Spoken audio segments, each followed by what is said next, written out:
Good evening, Shavua Tov. It's night 29 in the Elul Screen Challenge. Just a few more nights until Rosh Hashanah, the Jewish New Year, reading passages from Inner Work.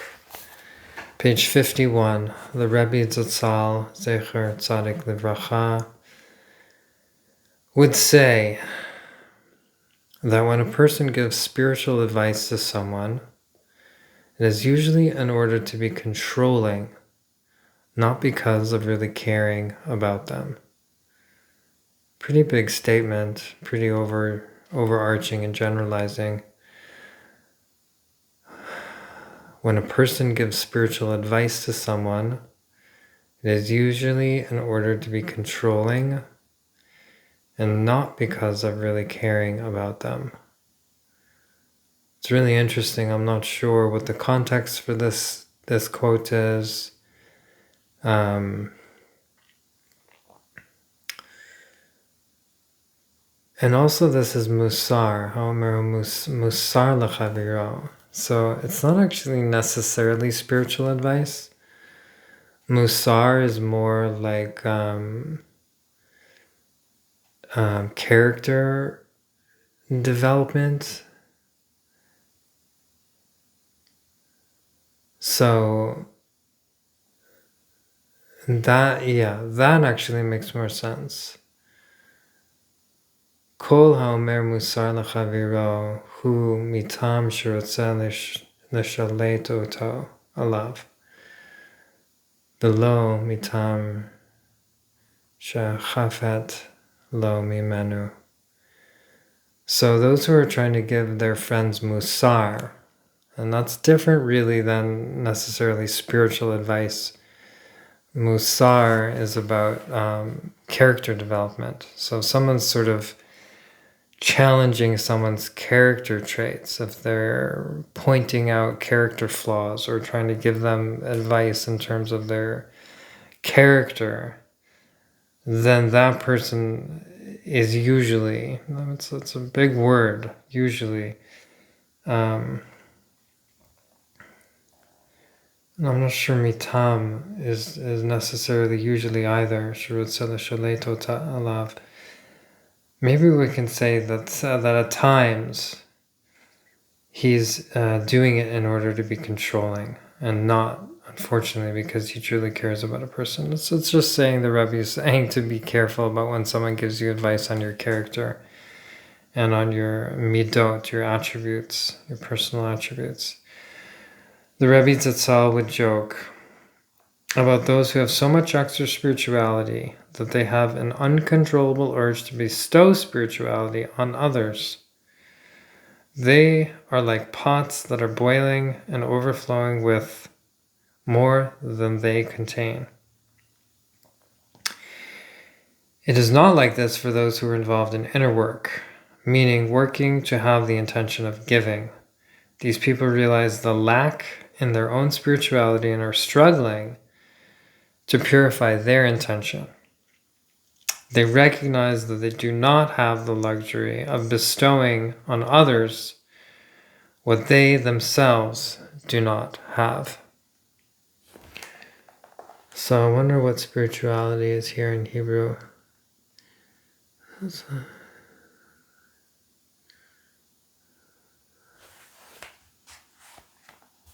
Sheish lam odef emunah, ad she'emunah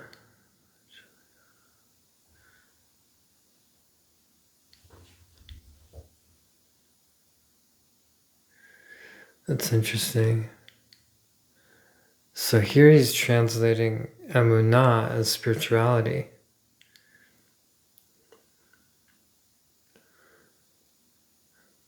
Odef emunah, an abundance or extra emunah. Ad she'emunah guleshet mihem hachutza, that the emunah overflows outside of them. So that also makes a little more sense. That a person who has so much extra faith that they have the uncontrollable urge to bestow that emunah on others, that they're trying to get others to have, or they're to give others emunah. They're like pots that are boiling and overflowing with more than they contain. Meaning that the pot is boiling and overflowing. It's actually with more than they actually contain. So that it looks like they're overflowing with so much emunah, but in reality, it's more than it appears. And I think that is the case with certain expressions within spirituality and in faith. That a person comes to express a lot of faith, they might actually be doing it to influence their own faith. That when they try to express it to others and to influence others with it, it's in fact to try and increase their own faith. So it presents as more than they actually have. It's not necessarily like doing it with harmful intent. But it's another thing the Rebbe is maybe saying to look out for, because this is not so for those who are involved in true inner work. B'derech ha'emet, ha'olchim b'derech ha'emet, the true path.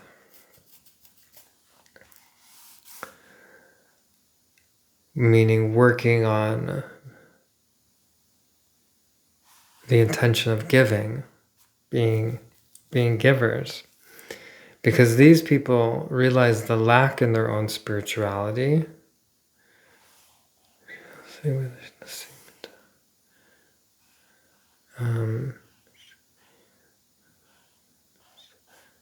realize the lack of their own emunah, and they're struggling to purify their intention.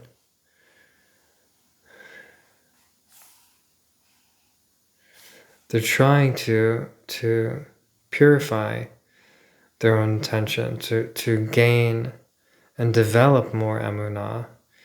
And they realize they don't have the luxury of bestowing upon others what they themselves do not have, right? That they're more in that space of true reflection on how much emunah they actually have.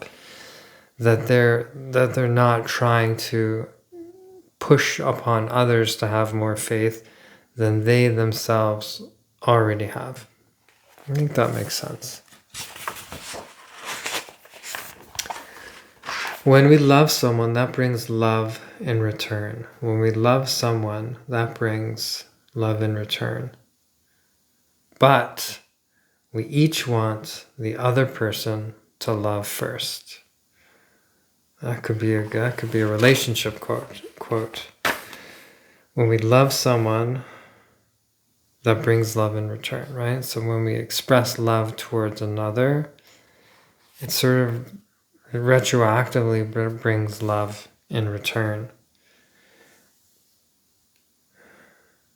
When we, in a spiritual sense,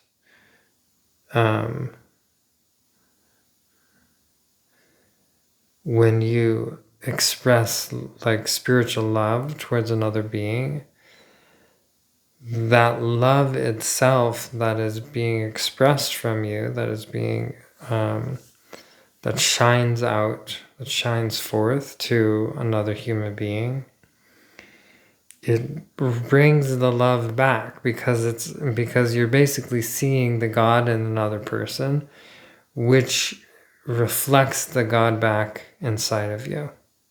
So love begets love. But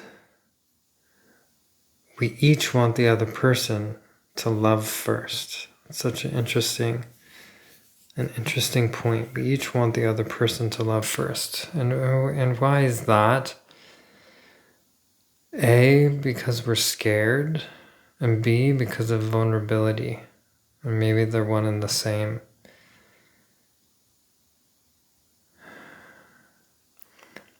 Because we're scared it might not be reflected back towards us. And we're scared to be the one who initiates because of the vulnerability in which it takes to express love. If I want to express love towards someone, I want to see the God in them. There's a vulnerability that comes up. A person can look at you and be like, what are you doing? Right? Like, can be taken aback. Or could shut a wall, right? There's many reasons we could be afraid to be the one to initiate loving.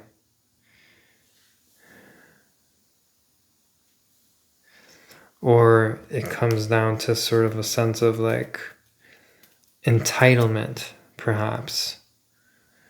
Like, we want the other person to love, right? How about in relationship? It's kind of like that. Like, you know, we have this love inside of ourselves, but we're being stingy, we're holding it back, and we're waiting for the other person to initiate love. Once they initiate love, okay, then we'll return it back. But if they don't initiate love, we're going to hold on to it, we're going to wait. We think it's better or somehow wiser to wait for the other person to initiate the love. So the Rav, I think, clearly is saying that we should initiate love. And we should not wait for the other person.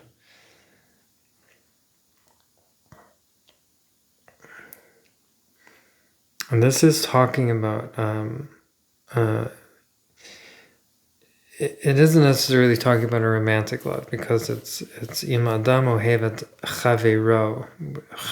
If a person loves his friend, chavero is his friend. It's not like a girlfriend or a wife or something like that. It's in terms of the in this work we call the spiritual partners friends. The Ashlag uses that as a term for people who are working on the path together.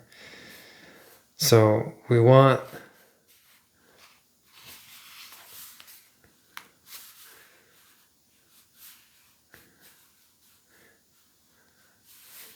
that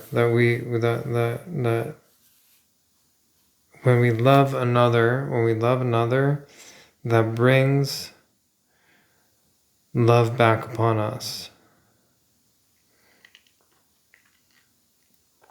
But we each want the other person to love first.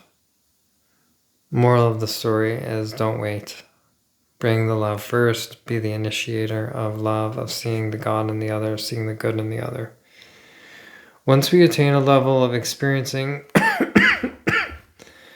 Excuse me, I'm a bit sick.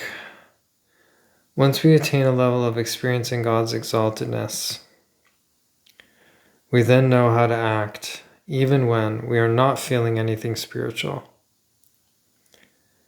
At those times, the work is to believe in God's exaltedness and act in exactly the same way as when we experienced this. So this is clearly, if you've been listening to the teachings, this is a recurring teaching. It's maybe the third or fourth time this has come up, but it's very straightforward. Once we attain the level of experiencing God's exaltedness, once we've had an experience of God, once we've felt the presence of the divine, we've had an experience of God's unity or God's light shining forth, the magic within creation, the power and the mystery of life, or we've had an experience of feeling divine love, then we know how to act when we're not feeling it, right? So sometimes you'll have, what Ken Wilber would call a state experience, an altered state experience.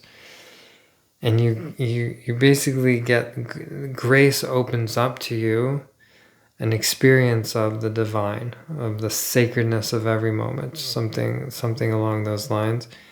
And you know then how to act, right? That is sort of the window. And now you need to be acting like that even when you're not feeling it, right? This is the whole thing. Like, it's easy to act in kindness and open heart and love when you're feeling connected to God, when you're feeling connected to divinity. It is challenging to do that and to act that way when you're not. Like right now, I feel like shit because I'm sick. And it's very hard for me to be open-hearted and loving. I just want to crawl in bed and not talk to anybody. But really now is the challenge, which I fail again and again and again. But when I'm feeling God, it's easy to be loving and open-hearted and kind. So the challenge, obviously, is to develop the emunah, to work to believe in God's exaltedness, to believe in God's presence and the divinity and the purpose of creation, and act in that same exact way as when we experienced when we felt connected. This is the path of emunah. This is the true weightlifting, the spiritual weightlifting in the world, is acting as if you're in front of God even when you're not feeling it. Acting as if God's presence and God's light was shining down, and that truth and that clarity was radiating upon you all the time, even especially when you're not feeling it. This is the path of emunah. Final passage: when we are completely nullified to God, we experience God, right? When we nullify our egos, when we nullify our self-importance to the divine, to the truth of God's reality, the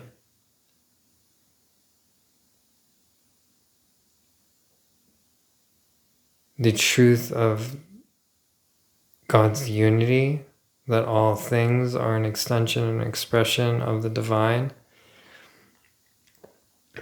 When we are completely nullified to God,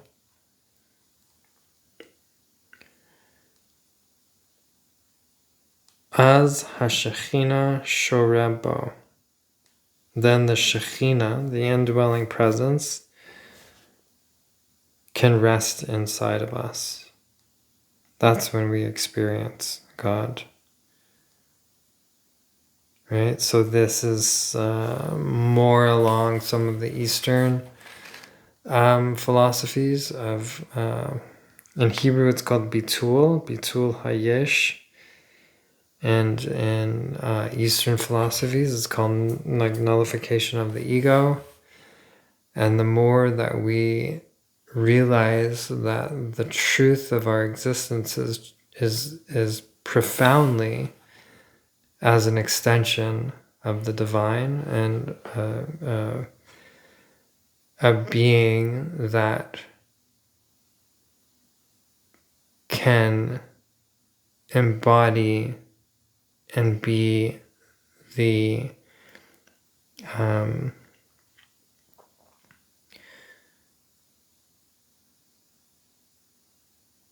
God aware of itself as God. Not that we are the master of the universe, but that we are the extension of God, aware of itself as an extension of God, or creation, which is an extension of God, aware of itself as creation, and thus I speak as creation, not as my ego, not as my identity. And the more I nullify my identity as a separate individual with a whole story, the more that I begin to experience God. And in my pathway, it's not to say that the story is not important, that the story is all illusion, but the story then can be integrated into its rightful place in the spiritual journey and the spiritual unfolding. All of the karma, all of the ancestral karma that we've inherited along the way through generations and generations, becomes then integrated back into its rightful place within the unfolding of our human consciousness. So there's steps. We nullify the ego. We realize that we're not separate from God. That our story is that our current relationship with our story clouds and blinds our ability to recognize our true nature as being extensions of the divine, not separate from God, not separate from each other. And as we're doing that, as part of doing that, then we can go back and weave our story back into our healing as part of our healing and as part of our actualization and awakening. Nuanced. If you have questions about that, please put them in the chat. I'd be very excited to chat about it more. Okay, hope you enjoyed the teaching for tonight. Just a couple more nights until Rosh Hashanah, and we'll see you tomorrow.